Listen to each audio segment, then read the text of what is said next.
And action. Welcome to another fantastic episode of the Action Podcast. All right. My brother, Pete Dog Escarcega. It's happening. What's ready going to go? And this week we're going to be talking about Super Mario Brothers, which is crushing it in the box office right now. We're going to be talking about Air, the story of Nike and Michael Jordan. And lastly, we're going to talk about Paint, starring Owen Wilson. So with that, Pete, let's get into the number one film for the last 2 weeks, Super Mario Brothers. What were your thoughts? I get that, but I didn't anticipate it. You know, the lead up to this movie being released was really negative. From the onset, from the first trailer, and then hearing it's Chris Pratt, and things just went just so negative. On social media, on the news, on any sort of podcasts or radio shows, TV shows, whatever you were watching, this negative idea about what this movie was going to be. I enjoyed this movie. I mean, it's fine. I wasn't I mean, I played the game, just the original Nintendo game, but I never went further than that. You know, I didn't go through all those different iterations with new consoles and different platforms where you could play these different kinds of things. Like I think my daughter plays Mario Kart or something like that on Nintendo Switch now. Loves it. And I remember the original movie that came out and having that just be a disaster. It just was horrible. And so, yeah, I could see why there'd be some apprehension on the audience side of things. It's such a huge, iconic IP that, you know, when you do it, you got to try to do it right. And I thought that they approached it right. I thought the characters were really well done. I thought the story was good. You know, I think this was a very passable, very fun family movie that it doesn't surprise me that it's number one for the past couple of weeks. Yeah, I think when you're talking about exceeding expectations, I think that definitely this film falls into that.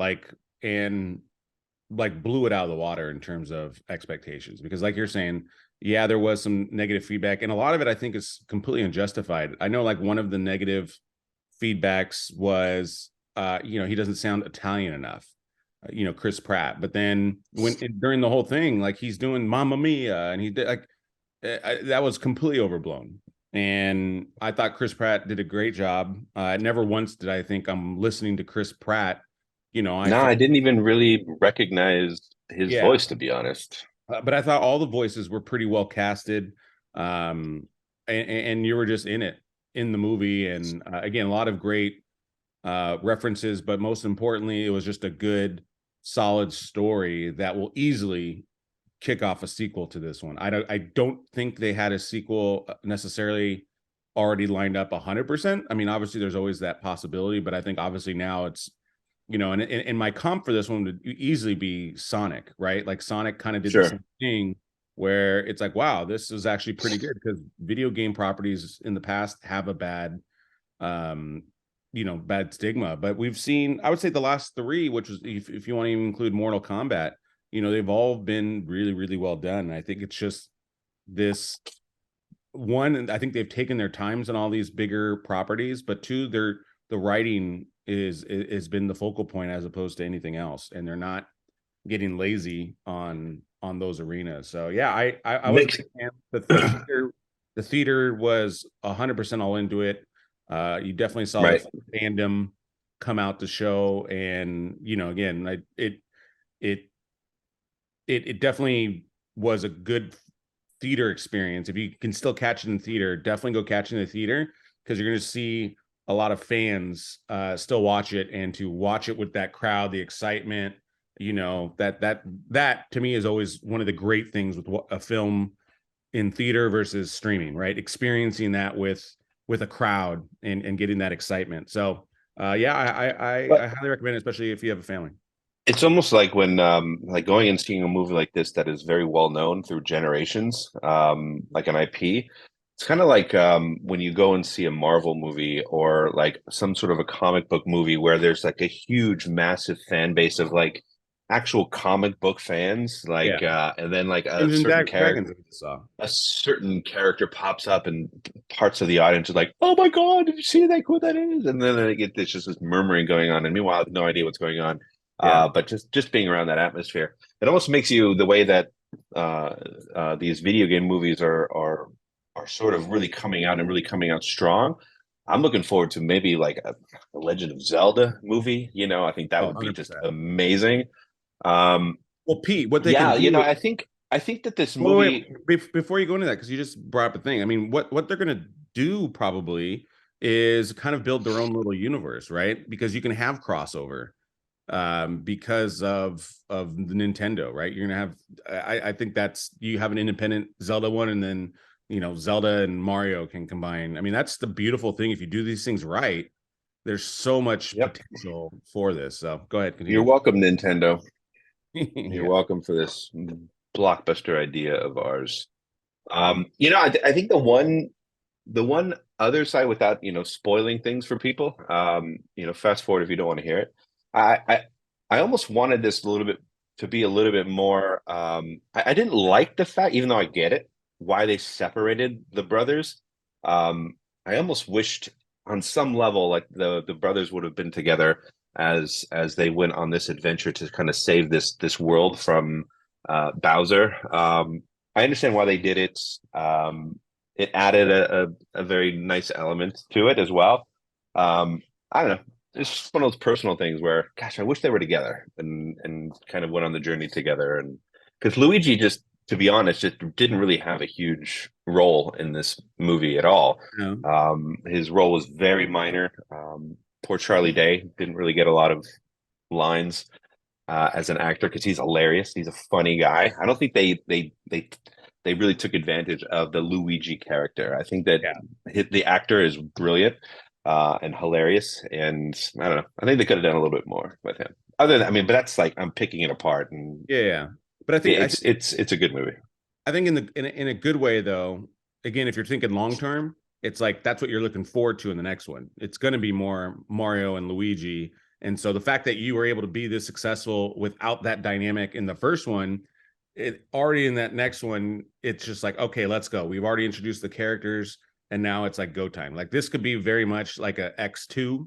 Like if you remember the second X-Men compared to the first X-Men, the first X-Men wasn't as fully like all the powers and all that good stuff, whereas the second one, now that they have know their powers and know what they're capable of, now you get to play with it a little bit more and really kind of go forward. So that's something to look forward to in the sequel. Yeah. But next we have the movie Air, which it's directed by Ben Affleck, starring Matt Damon, Ben Affleck, Jason Bateman, and Chris Tucker, Viola Davis. yeah, there, tons of obviously the world came out to acting on this one, and a couple notes on this one is I was listening to a podcast with Ben Affleck, and this was part of Amazon's new like cinematic slate, and so what they're planning on doing is releasing these films in theaters, and then ultimately it's for their brand, right? Amazon Prime. And one of the cool things about the company that Ben Affleck has, and I'm not sure if Matt Damon, I think Matt Damon's a part of it, but it's called Artist Guild or Artist Union, something like that. But basically, what it is everybody works on the film, and they take kind of less. So if the movie does well, they'll get more money. If the movie doesn't do well, then they'll make less money. And it's basically one of those like we're going to bet on ourselves, but they want to create something where more people are experiencing the upside of a movie success, but then also taking responsibility for a movie's loss. So just like a company does, they want the people to have that same thing. So again, you're going to want to put in that extra effort. You're going to want it because your money's tied to it. So I love the concept. I just want to point that out just because again, I heard it and it was just something very cool that I heard. So with that, so I'll go first since you went first in the last one. Yeah. So I absolutely loved Air. To me, this was on the same level as like Moneyball, where you already know what happens. But it's watching the process and just watching how everything unfolds and the drama and the acting and all this stuff. And I think I think this is where the team that Ben Affleck put together, you're really seeing some of the greatest craftsmen at what they do, whether it's the screenplay, whether it's Matt Damon and Jason Bateman, Viola Davis. I think this is definitely an awards type of film. I definitely think it's one of the two best pictures of the year so far. Probably my most entertaining pick of the year in terms of like the movie I'd want to see the most. Yeah. I would vote for this best picture so far.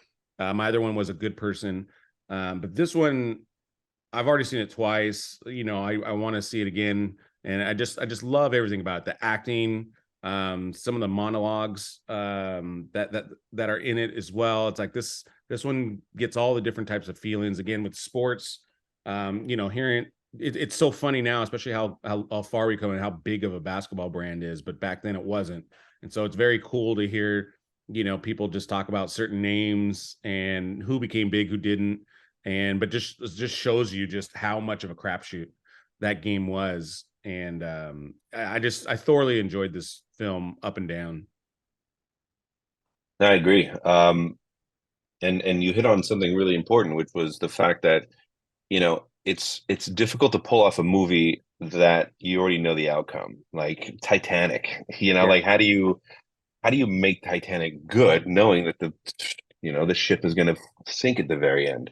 This is another example of and a testament to the writing and then the performances and then how it was put together. It's just the whole package. Like you went on this journey with Matt Damon's character, Sonny Vaccaro, who and they were really really conscious, I believe, because I wasn't in the writers room with them, but I mean you can tell based on the movie that they really wanted to take their time developing these characters early on so that you wanted to go on this journey. Like they really put, I mean, there's plenty of examples of movies, especially lately, where a movie just sort of starts and you get involved right away without really knowing these characters. And so, yes, you can go on the journey with them, but are you ultimately going to care if something happens to that character? And the answer is 9 times out of 10, no, unless something happens along the way that kind of maybe hits home with you personally.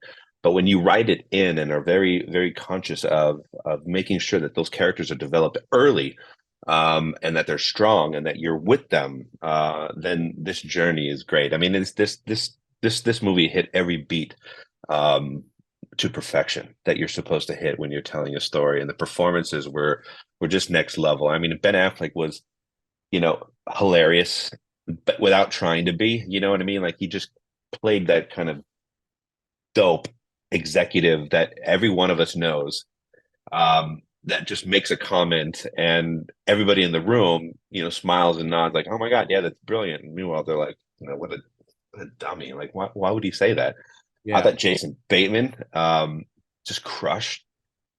He has a very intimate scene when he's talking to Matt Damon at one point, and I thought it was really powerful. Even though it was subtle, like he wasn't doing a lot, but I mean, you could tell that he was really into this scene and really wanted to kind of drive it home, and I think he accomplished that. Chris Tucker, I mean, gosh, man, we haven't seen him in a bit. I thought that his character was really well done. He Wait, was again who are you talking about? Chris Tucker. Oh, Chris Tucker. Sorry, I missed the name. Yeah, no, Chris Tucker. It was great to see Chris Tucker again. Yeah. Not over the top, but he still had his Chris Tucker isms in there, the way he talks and his eyes, and Well, the way he was given permission to pretty much like rewrite his lines because obviously like it's hard to write for Chris Tucker because it's a lot of him and you can set him up and be like, hey, this is what we want to talk about, but do your thing. And that's kind of what they right. did was, because especially the way, he has like certain cadence, like it's very hard to write that on a page, but Yeah, there was again just great directing to let him be him, and that added so much. Again, like everybody, it's what could make this movie very boring is the side characters aren't interesting, but the casting was so great. And I got to give a shout out to Chris Messina, who plays David Falk. He was in oh, the Mindy Project, such an but asshole, well, David Falk such is a jerk. yeah, David Falk is notorious, Yeah, and he absolutely nailed the character. And but did it entertaining too. Like he's just got a great Yeah, those exchanges between him and Matt Damon oh were LOL yeah, kind of absolutely. moments. So yeah, Absolutely. I would definitely give early season nods to Matt Damon for his acting, and I would give it to Ben Affleck for directing. I thought he directed a fantastic film and writing as well. It was just Yeah. beautiful. Definitely one of my favorite, if not the favorite movie of the year so far. Yeah, for sure. For sure. Yeah. I mean, editing, I would throw even editing in there. I thought the editing was great. And Uh, like you said, everyone knows that Jordan was with Nike. Everyone knows the logo. Everyone knows that the shoe is worth $1 billion and he's worth $1 billion because of it. But, it really is fascinating to kind of learn the ins and outs of how things come to fruition, right? And that was the more interesting part for me because, yeah, I kind of knew the story, but and this is a movie, so it's obviously not 100% true, but for the most part, it is. I think they got sign-offs from all the people who were sort of involved in the actual real life story. yeah. Um, and I was fascinated from the beginning to the end of this movie, and I thought it was really well done. Yeah. Yay! Very nice. All right. Lastly, we have Paint, stars Owen Wilson. Pete, did you see this one? I did not. You did not. Well, typically, on this action podcast, we don't like to bash films. And it's because for both of us being part of certain projects, we understand the love and care and the time and the energy and the money that all these go into. And so I'm going to be careful with this one on Gloves because I had the highest of expectations for Paint. Hmm. Me It's too. obviously a Bob Ross sort of like fake biopic. And I love the concept. I'm a huge Bob Ross fan. Owen Wilson obviously is, an amazing actor and comedic actor as well. And so I thought they were going to take kind of Bob Ross and then kind of make it almost like an Anchorman type of a comedy. You know what I mean? Hmm. Hmm. Um, and the movie starts out funny. So, I was laughing in the beginning, some good jokes. And I thought, oh, okay, awesome. This movie's going to be great. I even texted my buddy, who's also a Bob Ross guy, like in the beginning, like, oh, this is awesome. Like it starts out strong, but it really kind of fades away fast. And the movie, like by the end, I didn't even know what I was kind of watching. And it was kind of disappointing and sad because, like I said, I really wanted this movie to work. I never go into a movie like just kind of trudging along. And so I definitely tried with this movie, and I think it didn't connect. And I think I talked with you about this already, Pete, but I think Right. where they missed is we just talked about how you have these small performances, but they're like 100%. You know what I mean? Like there's no missed performance. And I think on this one, the side characters just weren't enough. Like Stephen Root is in this, and I love Stephen Root, and he does tons of funny characters.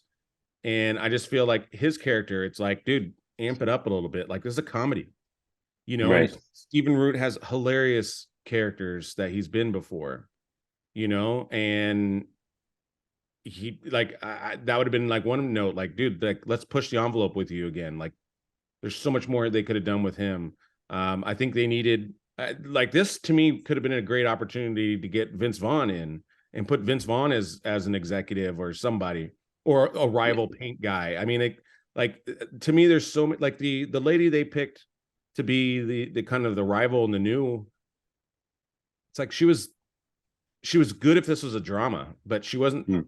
she wasn't funny. So it just when her scenes are on, it's very playing it very straight, and they're not Mm. pushing this film because Right. the worst thing you can do in a film is be okay or be average or be mediocre, and that's what this film dominated in. And again, when you're talking about the comedy genre, like you got to push, push, push, push, and if it's too much, like that's okay because somebody's gonna laugh, but you can't just play it straight Mm. because then Sure. a not funny comedy is the worst thing you can have because That's the that's drama the is not worst. good enough. drama's not good enough. It's And actually it's actually quite unfortunate too, because I mean we've seen Owen Wilson in a lead role, whether it was in a drama or obviously comedies because he kills in comedies, but he more often than not has that really strong number two with him, whether it's a Vince Vaughn or a Ben Stiller. yeah, Um, you're Vince Vaughn's, you're Ben Stiller's. yeah, He always has somebody there that he can really play off of, because I think that as funny as he is as an individual, a lot of his talents come when he plays off of people. yeah. Um, I think that I I'm almost fascinated to go and see this movie just because of your review, and just to see if it actually is just not super well thought out or not. I trust your instincts with movies, so I'm not going to go into it thinking I'm going to watch, Wedding Crashers or anything like that. But it's a shame. That's like we always Maybe, say, a missed opportunity. This is something that was set up to be probably one of almost like an Anchorman, where they take something so outlandish and make it ridiculous, but it's brilliant at the same time. yeah. Um, Shame. And Anchorman did take me a couple times to watch it, so maybe this is a film that No, is like you've blind. said that before. That's crazy, because Yeah, Anchorman hit me the first time I saw it, and it was yeah, hilarious. And I was like, "This is what we're talking about. Like, this is brilliant." yeah. Well, we'll see. I might, if it comes out on streaming again, I might watch it just again. Maybe I missed something. Um, you know, but yeah. So see it at your own risk. Again, I hate to say that because I really wanted it to work, but I think and I think the characters weren't 100% defined, like what his needs were. Like they Hmm. did the opposite of Bob Ross, which I think might have been the mistake as well. Is Bob Ross was a successful painter and then ultimately, got sick and died. And this one they made him like he's about to lose his job, and but like they didn't make him like love painting the way Bob Ross did. And I think again that's also a mistake that they made. Hmm. Uh, Interesting. so it was kind of like he had to find himself, but he only just painted one. I don't know. There's a lot that I'm just like, A lot of holes. It sounds like a lot of holes. yeah. Now, like I keep now I'm getting back more into it. It's like, yeah, no, there was some definitely mistakes made on the story. So, Sure. anyways, well, Well, it that happens, Paul. yeah, yeah, that's gonna wrap us up for this week, Pete. Next week, which will also probably be this week because we're a little behind. But we're gonna review Pope's Exorcist, starring Russell Crowe. We're going to be reviewing Renfield, which is with Nicolas Cage and Nicholas Hoult, and then Mafia Mama, starring Tony Collette, and lastly Sweetwater, with Jeremy Piven, amongst others. Right. Kevin Pollak is also in that. Carrie Elwes is. Carrie Owens, and then I didn't know who Sweetwater was. He's obviously the star. Oh, Eric Roberts. Eric Roberts. This one actually had a great cast too. Eric Roberts, Jim Caviezel. Jim Caviezel, Richard Dreyfuss. Yeah, but Was it Bobby Portis Jr.? Might be the Sweetwater. dude, it doesn't even say. IMDb is all messed up. Outrageous. But yeah, this is a fun week. Everett Osborne is Sweetwater. Ah, okay. Yeah, this is a good week.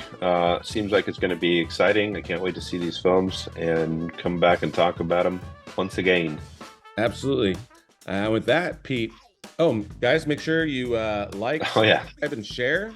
Help us continue to grow. We're going to keep putting out more and more content for your pleasure and entertainment purposes only. So with that, Pete, that is a cut. Thanks, guys.